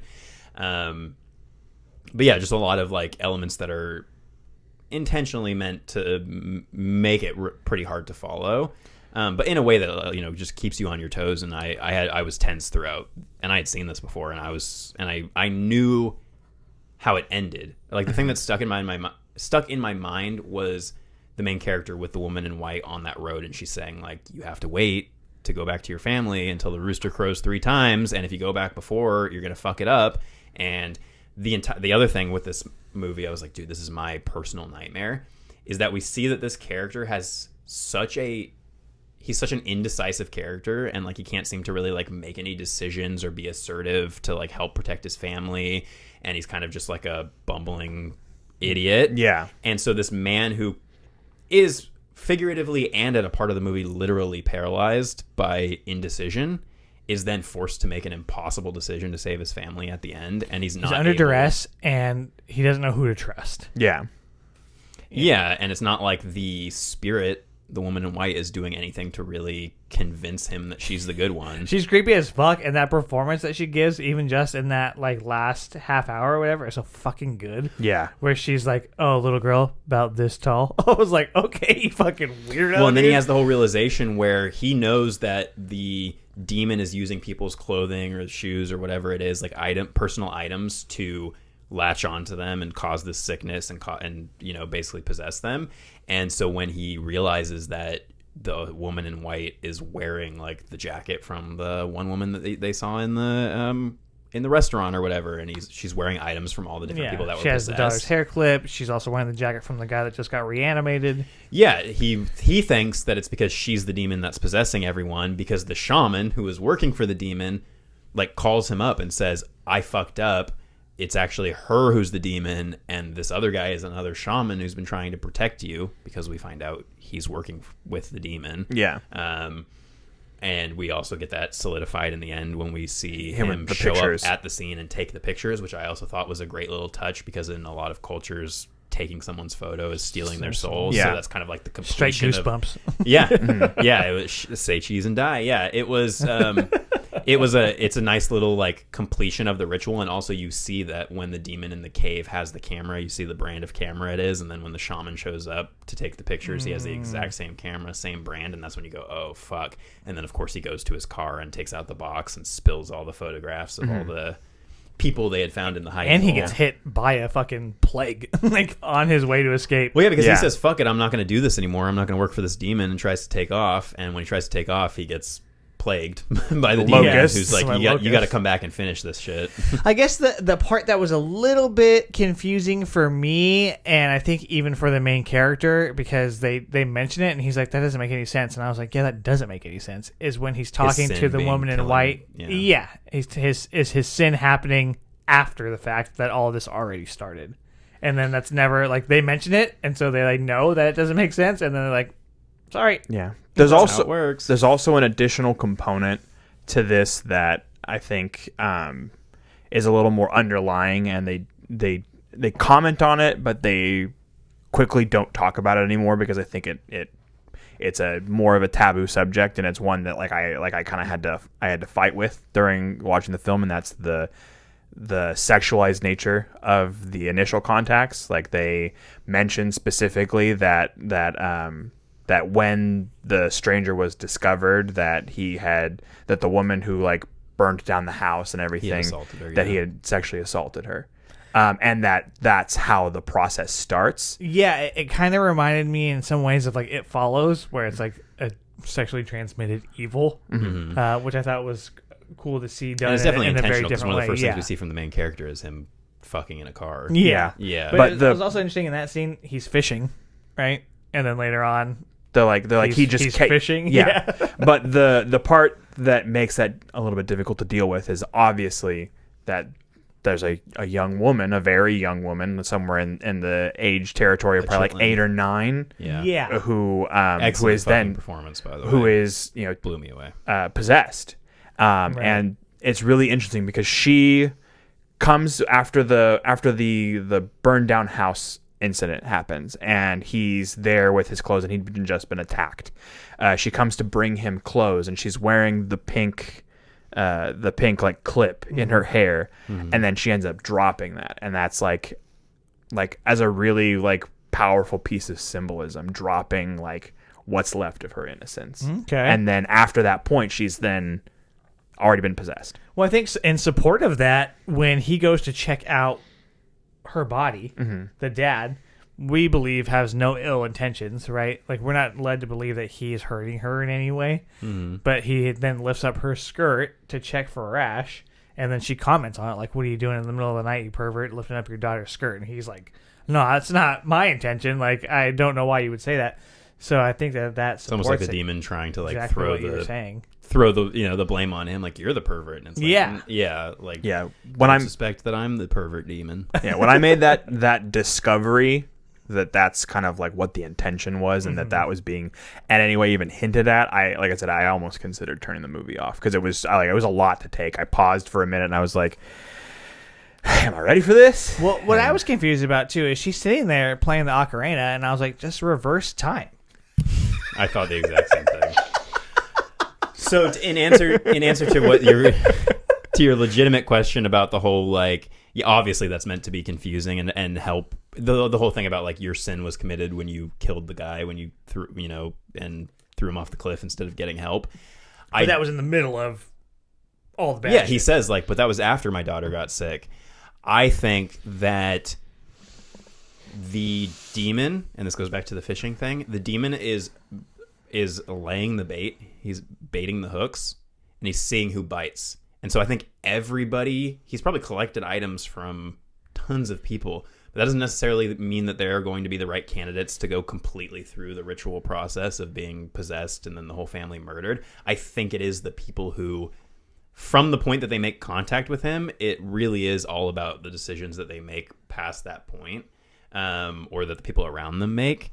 It's obviously not as clear cut as like the girl made some bad decisions or something. Like, I think she's all part of whatever this orchestration is to eventually get the souls of the entire family. And the demon, and I think that by finally reaching the point where he basically kills someone and doesn't get help, that's when his fate was sealed. Like, I think at that point, if he hadn't done that, there would have been a possibility that he could have gotten out with his family, survived, and that the demon would have gone after somebody else. Because I really do think it's more like he's throwing out a net and just seeing what he catches. Okay, yeah, because then at that point, that's when he leaves and goes to the hospital, and she's like, "I'm fine." Yeah, I think it was... and then maybe he dies, gets resurrected to some degree, right? And then that's when the shit really hits the fan. Okay. Yeah, and I think that's what the woman in white is saying, is like, I've been trying to help you, and you committed a mortal sin, and that's when you kind of sealed your fate as to like why this is all happening now, like all of the like ending ritual stuff of where, So so there's a family that at the beginning is murdered, like the first people that are plagued by this. That guy is the survivor, I'm guessing the murderer, right? And then he's in the hospital, and later we see him get completely covered in boils now at this point. And then have his neck broken from the inside. So then are we led to believe that that's going to happen to the daughter? I forget, like Hyojin or something? That she's at the end, obviously spoilers, she's sitting there after she does what she does. So are we led to believe that that's also going to then happen to her? Yes. Yeah, I think that's the final completion of the metamorphosis. Yeah. Yeah, so I mean, maybe he no that's longer like needs the body. He's got the soul. Syphilis he takes related, off with right? it. Like, if you have syphilis long enough, doesn't it like drive you insane? Yeah. So well, and they even have that whole subplot that you mostly hear through like TV reports and radio and stuff. But the town is trying to find some sort of logical explanation for what's going on. So you hear a lot of references to mushroom tonics, and the cop is constantly saying like, I know mushrooms can't do that to you. Like I've done mushrooms as a kid or whatever. And he's like, yeah, mushrooms don't do that to you. But the town is kind of trying to, it's a modern town really, like, and is not going to be talking about demons and spirits. They're going to be like, who is going around poisoning people with this tonic and causing this to happen? And even in the beginning, because of the way this starts out as a police procedural, procedural, you're kind of led to believe that it is going to be some sort of like serial killer or fungal infection or some disease that's going around zombie style and infecting people. And it is. It's all of those things. Yeah, just all through the, like, you know, riding the back of a demonic possession of some sort, yeah. There's also a lot of parallels in the way that this is all presented to, like, the base story of Dracula.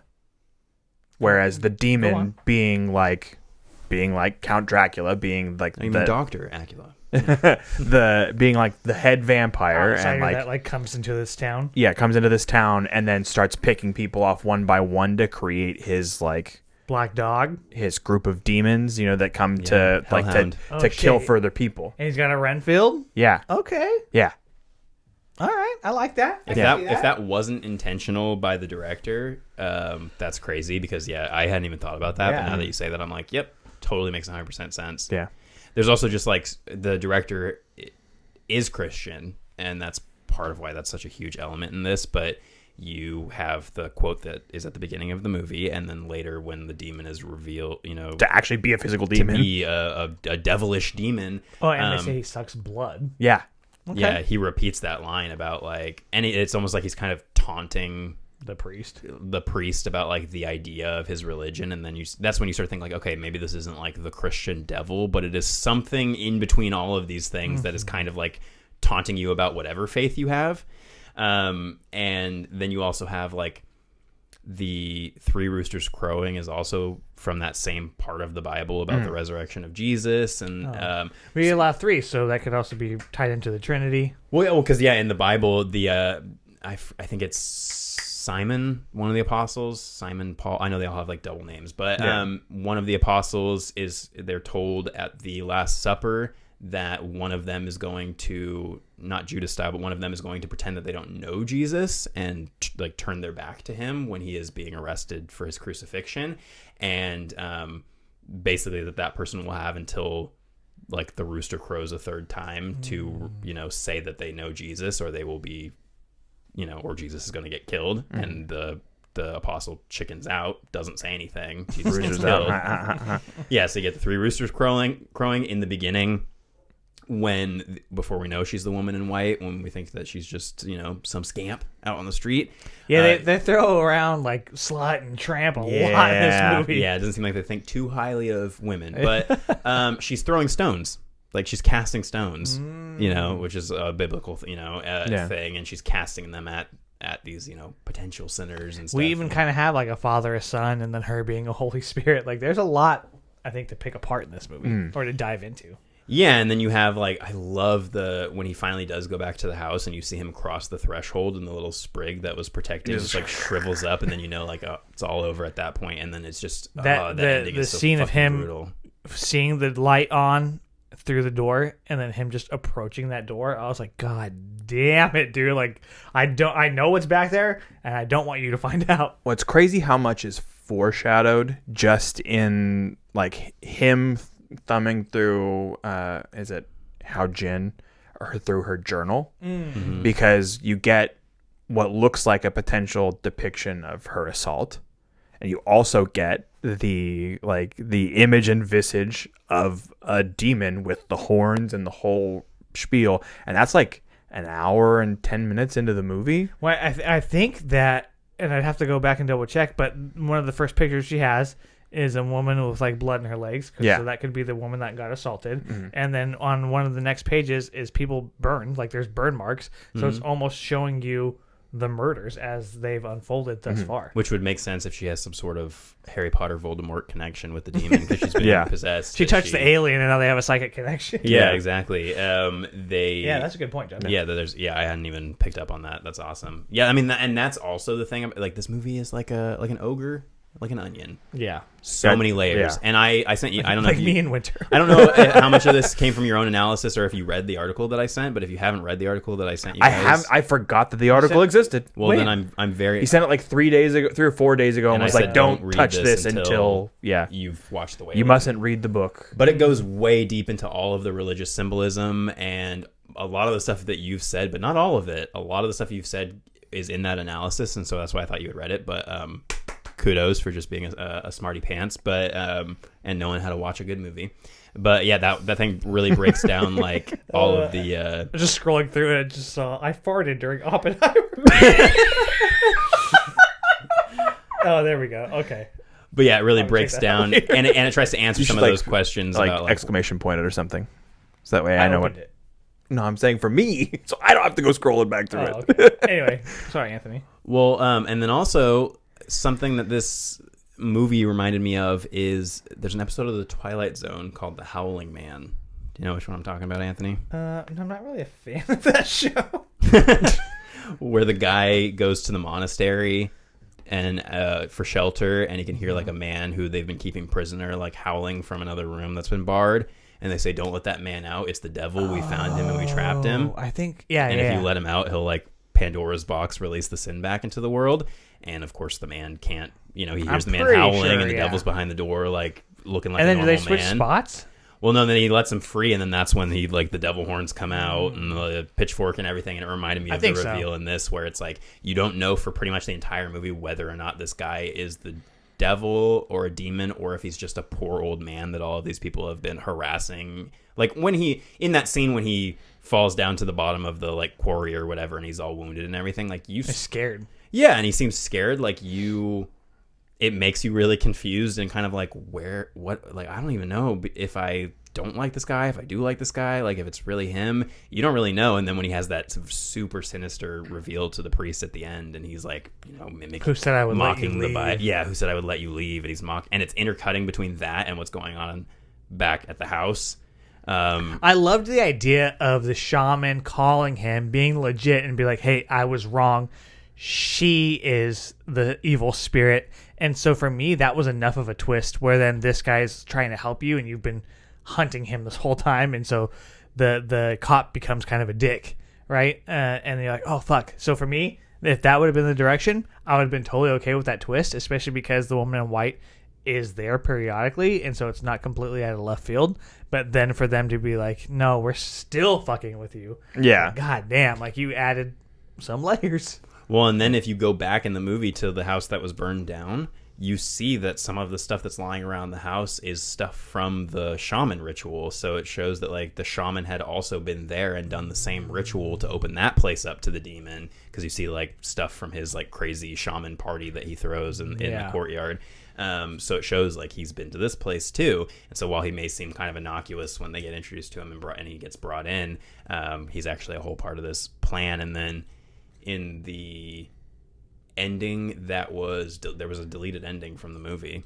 Yeah, I saw it up on YouTube and then I didn't watch it. Yeah, it's all it is just that it shows the old Japanese man sitting on a bench like in the rain after all this stuff has happened, and the shaman cruises up and they get in the car together, and I think that's unnecessary. Yeah, they drive off to like the next town to possess or haunt. I don't think it hurts or takes away, really. It's like whatever. But I mean, just like the ambiguity of like we don't know what happens to the old man. I like the Japanese man. I think that's all by design too. Yeah, and I love stuff like this. Like I love just how like brutally emotional and depressing that ending is. Like having obviously all the stuff that happens with the family when he walks in, but then after the shaman comes in and takes the photos, and then we just end on our main character just like having fond memories of when his daughter and he were together, and he's like, "Daddy's here, I'll always protect you," while everybody's just dead and bloody, and the girl's just like sitting out, and he's just like, Daddy's here, Daddy. Oh man, it's giving me chills right now. Yeah, like, I'm gonna start crying. Well, I think it's pretty interesting, and we've talked about it even today.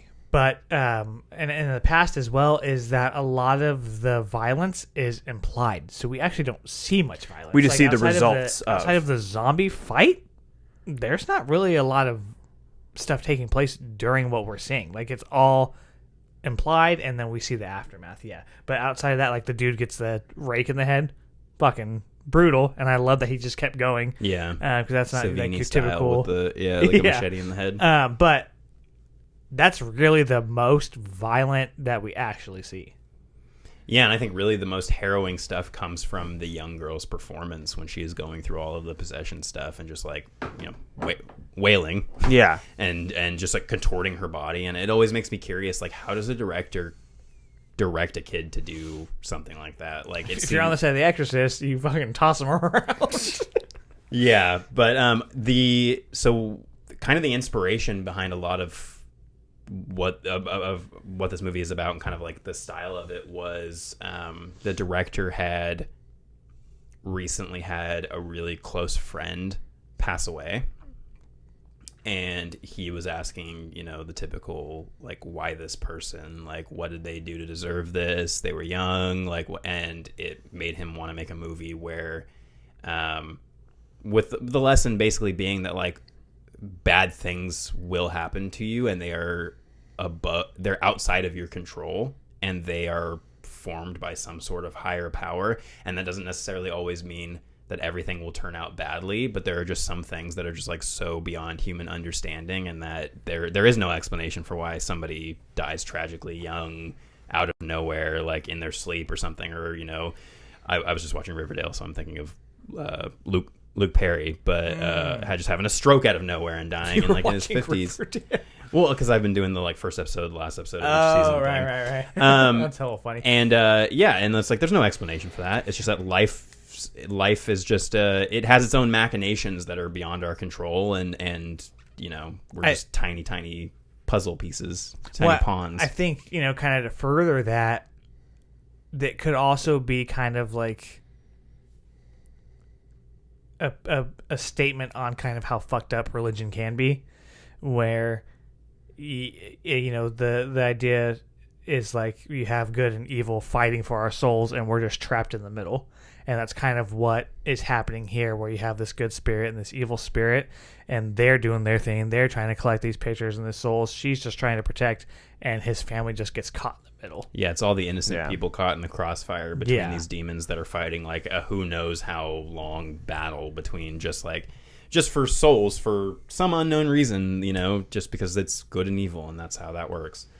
So what made you pick this? Like, what put it on your radar? What was kind of your thought process behind The Wailing? I know why we got The Barn. Yeah, I mean, so I had considered throwing this on a Shameful Misses for a long time, but I mean, I didn't feel as shameful because I didn't know that it existed until we started the show. And I mean, because I mean, my repertoire into foreign horror was pretty minimal until we started really broadening our horizons. And like I said, when you look at lists of like foreign horror films, this one is in the top 5, if not like the number 1 on the list every single time. I think that's how I found it, is just like maybe a year or two after it came out, I just started seeing it like on all these lists, like at number 1. And it had great, amazing reviews, and I was like, that's a cool title, The Wailing, and I knew nothing about it going into it, and was just totally blown away. And then this time, because it is one of those, you know, layered movies, you probably find more every time you watch it. Yeah, this time I was like, oh, okay, that makes more sense, and then it got me to want to go read about that article, and I might link out to it for a post related to this episode if people are interested in checking it out. But it's a really good breakdown of what kind of, at least what this person interprets is going on. But that's also the fun of it too, is like you guys have both brought stuff to the table that I didn't even think of before coming to this conversation, and I thought I was coming in with the most like well-rounded picture of what was going on in this movie. But I also don't think that you can get a complete picture of what is going on, because it's intentionally left vague in enough places to give it that like ethereal, otherworldly quality that I think really makes the battle between the spirits of good and evil feel convincing. And it also has enough on the surface, if you want to take this at face value as much as you can, that it still works at that level. Like, yeah, we've gone deep into it as much as we can in this format and in this period of time, but if you just watch it as the movie that's presented to you, like, it still works really well, and it's still pretty fucked up. Yeah, but man, when you allow yourself to dig under the surface, there's so much there. I mean, like, not enough that like we would need another 3 hours to really hit on every point and go through it like scene by scene. But this is just an impressive film. I mean, like I said, it ticks all of the boxes of all of the horror movies that I've really loved over the course of the past 10 years. Like, it really just sits in that same space. Yeah, he I looked into the director because I was curious. I was like, well, if this guy's done another horror, I got to check it out. He did a couple other movies that were more like action thrillers before this, and then and I didn't know he was even related to this project, but last year, or I think it was last year, a movie called The Medium came out, and he did not direct it, but he wrote it and had a protege or somebody else direct the movie, and I haven't seen it yet, but it seems to be kind of in a similar vein of like it's a small, more rural South Korean village that has some sort of supernatural thing going on. So I'd be very interested to check it out. But yeah, I mean, I'm definitely going to be looking out for the next horror project that this guy does. And yeah, I had a great time with it. Do you feel like both of these movies, The Barn Part 2 and The Wailing, do you feel like you made the right choices for your last rites? I mean, like, yes, there are probably films that I could have like thrown in, maybe more fun than The Wailing. I mean, are there films that I could have thrown in that would have like meant more to me in the moment? You know, like talking about like some of like my favorite movies of all time. Sure. Do I feel like I've succeeded in what I wanted by especially with The Wailing, watching a film that I was excited to see, and that I think that more people probably should see? Absolutely. I think that is perfectly casted in its place as the last movie that I got to pick to watch on this show. Yeah, I think so far you guys have killed it with your last rites, so let's see if I don't screw it up with mine. I know I won't. Anthony's picks are The Exorcist Part 3, Legion, directed by William Peter Blatty, and what's the other one? Ed Wood, directed by Tim Burton, starring Johnny Depp. So not really a horror or sci-fi well, movie, I mean, it's but got about Bela horror or Lugosi sci-fi. in it. Yeah. Not really Bela Lugosi, but a guy playing Bela Right, Lugosi. right.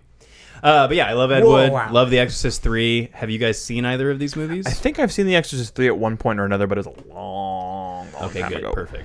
I've not, because I wanted to read the book first, but that's not going to happen before I can watch this movie. Better get to reading, brother. Also, knowing Yeah. Blatty, I would imagine that the movie and the book are probably different enough that you'd be fine. But I like that we're rounding out the show with some BDE, though. Am I right? That's actually that. I mean, besides thinking that The Exorcist 3 is a awesome movie, it was the BDE that made me specifically want to pick it here. And then Ed Wood, I just think is probably my favorite Tim Burton movie outside of your Beetlejuice and your. So there's a sequel to The Exorcist, direct sequel called Heretic. Mm-hmm. Is this connected at all, or like, do I need to watch Heretic? No. Okay. So it is connected to the first one. Okay. But nothing about 2 influences this one. Okay. So much in the style of a Texas Chainsaw Massacre, the third one pretends the second one didn't exist. And then yeah, so you'll be fine. There is a very important character from the first one that makes a return. Okay. So you may want to revisit the first See, one. I kind of want to double freshen feature it. Yeah. That's my plan. And I know that's that's like the greatest jump scare of all time is supposed to be in The Exorcist 3, right? So. Yeah, I mean, it got me the first time I watched it, so. Oh, that makes me nervous. Yeah. I'm sweating already. Very nervous. All right. Yeah, so that's going to wrap it up for this week's episode. Like we mentioned, Anthony's last rites are going to be Ed Wood by Tim Burton and The Exorcist 3 Legion by William Peter Blatty. You got it. And so check those out if you haven't. And if you haven't listened to our bonus episode this week, we covered Weird Science. And next week we're watching X-Men Days of Future Past. So pretty cool content. And we hope that you have been enjoying the release of some of these episodes on the YouTubes for the price of On the House. Yeah, today was Knock at the Cabin. Yeah, that episode dropped, so we're into the K's already. I already forgot what we covered. There's so much. Right, yeah. All right, cool. So thank you so much for checking out this episode, and we will see you next time. I have been Tone. I've been John. And your mother sucks cock in hell, and I've been the internet darling Anthony. You should have saved that for next week. Oh, God. Thanks again. Keep it creepy. See ya.